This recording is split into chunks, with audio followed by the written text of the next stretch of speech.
নমস্কাৰ আৰু মোৰ অন্যতম ভিডিঅ'লৈ আপোনালোকক সকলোকে স্বাগতম জনাইছোঁ। আজি মই সৰিয়হৰ লগত মাছ বনালোঁ আৰু এইফালে মই মাছৰ কণী আৰু নৰসিংহৰ লগত পকৰি বনালোঁ। মই মাছৰ লগত সৰিয়হনো কেনেকৈ বনালোঁ আপোনালোকৰ আগত শ্বেয়াৰ কৰিব লৈছোঁ। আশা থাকিলে আপোনালোকে ভিডিঅ'টো শেষলৈকে চাব বুলি, আৰু লগতে মই পকৰিটো কেনেকৈ বনালোঁ আপোনালোকক দেখাব বিচাৰিছোঁ। ভাল লাগিলে ভিডিঅ'টো লাইক এটা কৰি দিব আৰু কেনেকুৱা লাগিলে কমেণ্ট এটা কৰি জনাব। বলক তেনেহ'লে আজি ভিডিঅ'টো আৰম্ভ কৰি দিওঁ। এয়া প্ৰথমতে মই মাছ কেইপিচ ধুই ল'লোঁ, ধুই পেলাই আৰু এইফালে মই সৰিয়হ, শুকান জলকীয়া, জালুক কেইটামান, নহৰু এইখিনি তিয়াই ৰাখিছোঁ। এতিয়া পিচিম এইখিনি মই।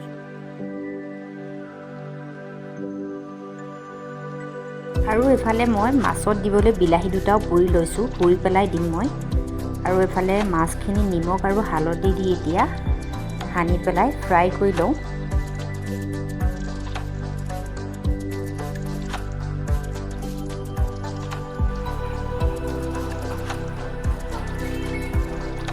এতিয়া মই মাছখিনি ফ্ৰাই কৰি লৈছোঁ।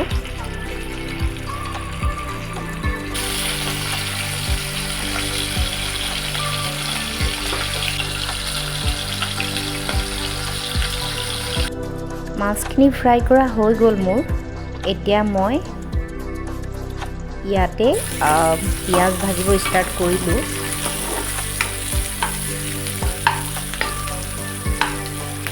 আৰু মই এইফালে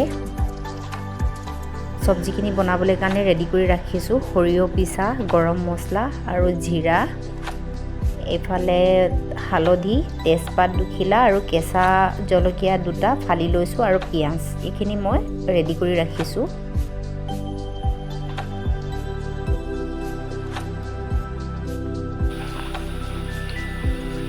পিঁয়াজ ভজা হৈ গৈছে, এতিয়া ৰেডি কৰি ৰখা মছলাখিনি ইয়াতে দি দিম।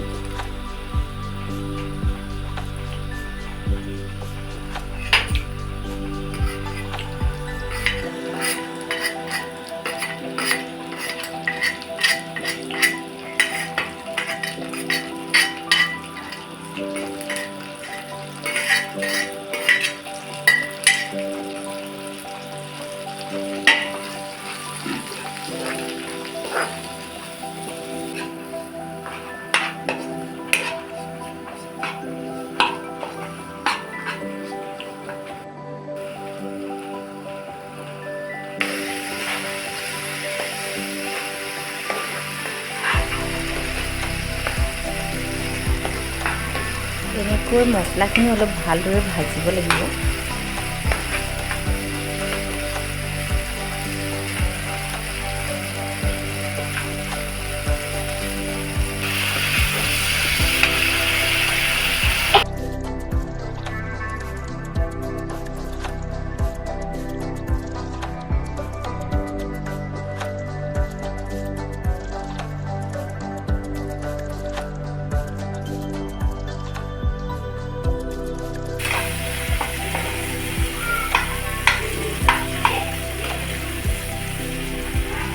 এয়া মছলা ভজা হৈ গ'ল। এতিয়া মই পুৰি ৰখা দুটা বিলাহী পিটিকি পেলাই তাত দি দিম।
আৰু এয়া ফাইনেলি ৰেডি হৈ গ'ল মোৰ মাছৰ তৰকাৰী। আৰু ইয়াতে মই নৰসিংহ পাত দি দিছোঁ। আপোনালোকে ধনিয়াও দিব পাৰি, মোৰ ওচৰত ধনিয়া নাই কাৰণে মই নৰসিংহ পাতে দি দিছোঁ। কেনেকুৱা লাগিছে দেখি, টেষ্টি লাগিছেনে? কিন্তু খাবলৈ খুব সোৱাদ হয়। মই জ্বলা কমকৈ দিছোঁ, আপোনালোকে বেছিকৈও দিব পাৰি। আৰু এইফালে মই মাছৰ কণীটো বেচনৰ লগত পকৰি বনাম আৰু নৰসিংহ পাতো দিম তাতে।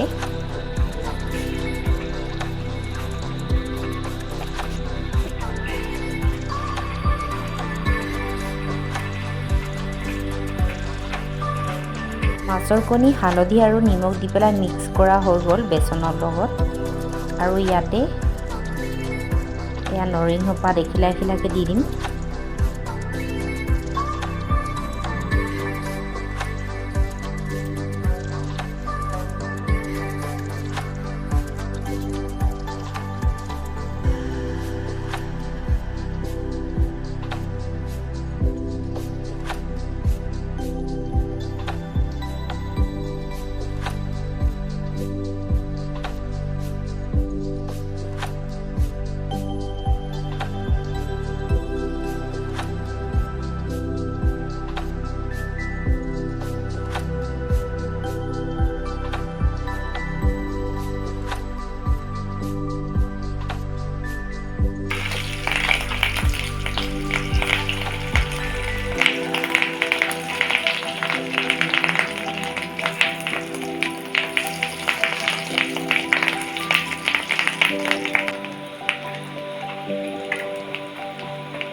আৰু এয়া ৰেডি হৈ গ'ল মোৰ মাছৰ কণীৰ পকৰি। আপোনালোকে এনেকৈ বনাই খাব, বহুত খাবলৈ ভাল হয়।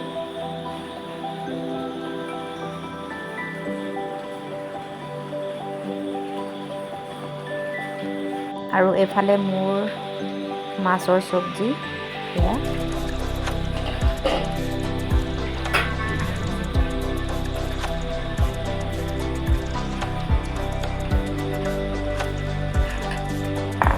এতিয়া ইয়াতে উলিয়াই লওঁ এইখিনি।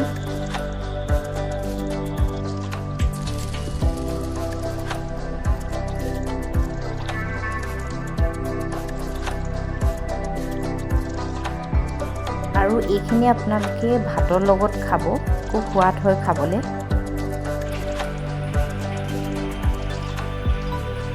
মোৰ ভিডিঅ'টো চাই আপোনালোকে কেনেকুৱা পালে জনাব। আৰু শেষলৈ চোৱাৰ বাবে বহুত ধন্যবাদ। আকৌ এটা নতুন এটা ভিডিঅ'ত লগ পোৱাৰ আশাৰে